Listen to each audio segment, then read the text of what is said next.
Greetings, friends, and welcome back to the channel. Today, I have to talk to you about something I think is trouble. I think Supergirl is in big trouble. I think that as awareness has climbed and interest is at an all-time low, we're starting to see the cracks show, and we're starting to see the desperation and why we've seen all these teaser clips that have been dropping over the course of the last week. They've changed the narrative about the budget and what the break-even point is, even though that doesn't jive with the reality.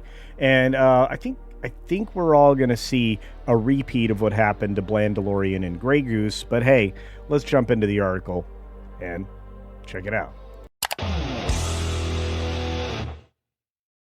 But before we get started, just a real quick reminder, I'm trying to get to 50K and 1,000 members. So do me this small favor, double check you're still subscribed by looking at the button down there. If it says subscribe, click it and become subscribed, and then click the bell icon, turn on all notifications, let that settle in, hit the thumbs up button, and immediately you've given me 3 wins on one video, and I say thank you.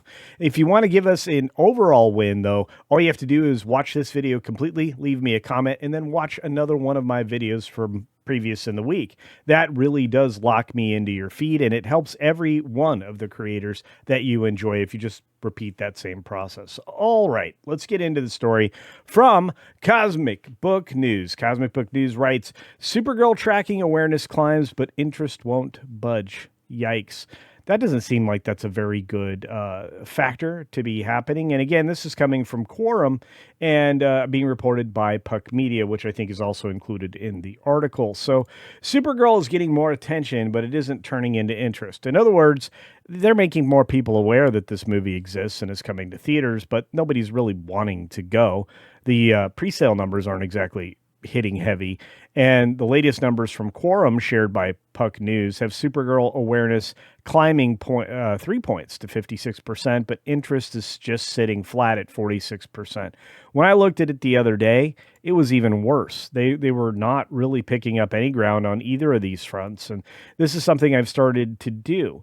They also have some other interesting and relevant elements of the way they survey moviegoers about films and films they're going to go experience.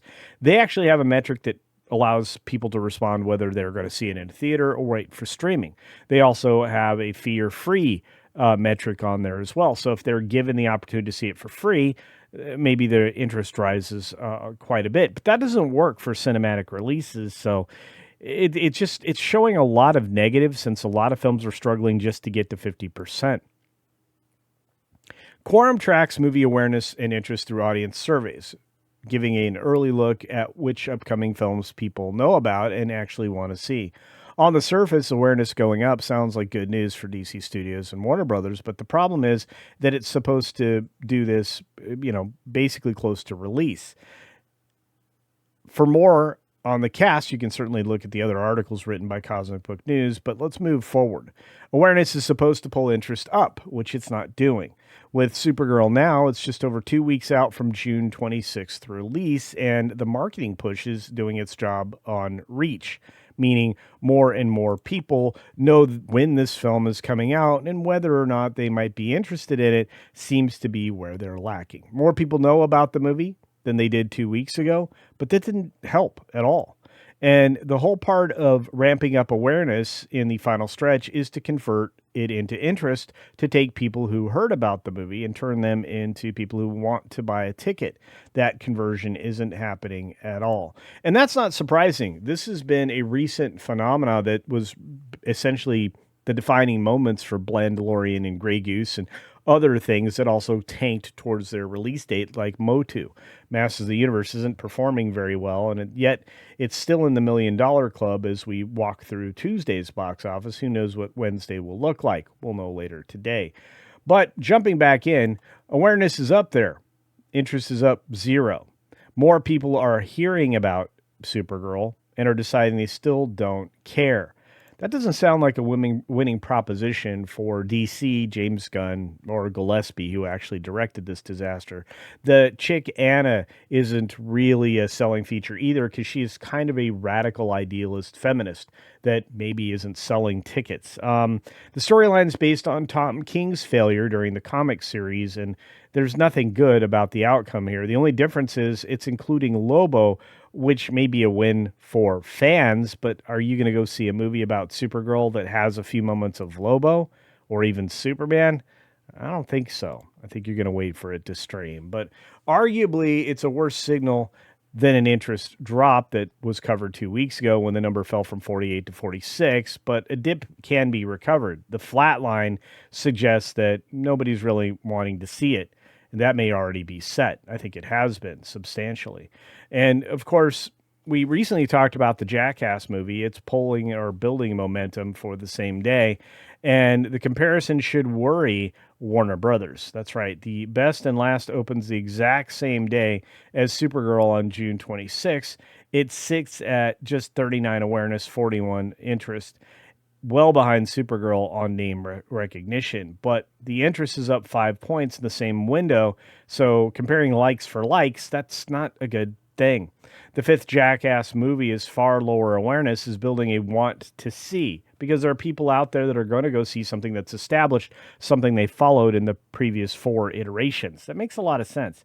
We haven't had a good iteration film-wise of Supergirl, and this will be another iteration that's not good, unfortunately.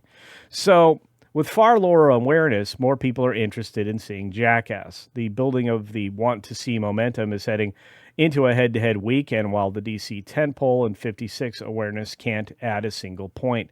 That's not the matchup DC Studio wants to be on the wrong side of if it suggests that Jackass, the Best and Last, could eat into Supergirl's opening box office numbers. Well, we'll see. The marketing is selling everybody, but Supergirl, as we noted last time, the recent promos have leaned into David Cornsweet's appearance and, of course, Momoa's Lobo. Lobo's going to be a big draw. There's no denying that. And I think a lot of people are going to be keenly interested in how the character is portrayed. It's not like the guy was born to play the role or anything. Oh, wait, maybe he was. And it's likely the right call to drive awareness, and the awareness bump would suggest that that's working. But again, with it not generating interest, that's the buy ticket thing. People aren't going to be looking at this to buy tickets. They already did a massive campaign tied to several teaser clips for getting people to buy tickets early, and a lot of people just aren't. But it circles back to the same issue. The movie is called Supergirl. If Superman and Lobo are pulling the numbers up and interest in the actual film still won't move, it raises the question about whether general audiences are excited about Kara herself. It's pretty obvious to me. They're not. In fact, I don't suspect anybody was asking for a Supergirl movie, just like nobody was asking for a Batwoman or Batgirl movie, and that's why that thing got canceled. Warner Brothers did the right thing with Batgirl, but the wrong thing with Supergirl? How'd that happen? Well, it doesn't help that the film is still carrying fan backlash from the failed PR campaign and Miley Alcock's comments recently, which DC Studios co-head Peter Safran publicly backed, which to me is a sign that it's okay if this film fails, and they don't mind losing $100 million. I can tell you right now, that would bother me plenty. But we've only got 2 weeks left, and the window is closing. In fact, as you're watching this, we are about exactly 2 weeks away from this, June 26th. 46% interest, 56 awareness isn't a death sentence, and there's still time before the release date, but the window to move interest is one that is shrinking. Mortal Kombat 2 tracking softened as its release approached, and that's exactly what played out in theaters, and I think that's exactly what's playing out here. Supergirl isn't softening just yet, but it isn't building either, and with a reported $425 million needed to be a win, which we know is a patented lie, standing still on its own is kind of a red flag. So they're going to have tracking available for us in the next 2 weeks. You're going to see that at Box Office Theory and other sources here in the future. And I just don't think that this is going to change anything at all. And thank you to Matt McGloin for putting the article together. It's much appreciated. Look, whether or not you agree with Matt or you follow him over on Cosmic Book News isn't the relevant part here. It's that they're reporting on the numbers done by Quorum, which is starting to show some kind of consistency in whether or not something is going to drive ticket sales. This film isn't driving ticket sales. This personality of Miley Alcock isn't driving ticket sales. And I don't suspect that Lobo's appearance nor Superman's are going to drive ticket sales. In fact, I think with the wounded animal kind of approach that this film is taking, there are going to be a lot of people that are going to opt out until they can get to a point where they can fast forward through those moments where you don't want to watch an animal suffer. James Gunn should have learned this previously in his third iteration of Guardians of the Galaxy, but there's no teaching that guy anything. And I think that DC is going to be largely hurt because of it. Will you want to see this film in theaters? I need to know your answer down in the comments section below, so if you wouldn't mind providing it, I would appreciate it. That'll kind of give me my own barometer of whether or not people are going to be interested in a review. I'm still going to do one, and whether or not you watch it, that's up to you, but at least you know it'll be fair and honest, and my opinion is something that can't be bought because I don't allow anybody else to pay for my tickets. With that all being said, what do you think? Do you think that interest is something that's fixed now and it can't be repaired? They won't be able to elevate it? Do you think awareness is one of those things that Parrot Analytics tracks that is just absolutely worthless? Because the awareness is maybe driven by controversy, and people are turned off as much as they're turned on by controversy around such subjects, in particular movies these days, and in particular superhero movies. Just look at Phase 4 and Phase Dive at Marvel, and not to mention Phase 6 didn't start out particularly well, as I mentioned in yesterday's video. On that note, your comments are invited below. And as always, be sure to take care of yourself, take care of others, and until next time, see ya. Just hopefully a better movie than Supergirl. You can wait for my criticism on that 2 weeks.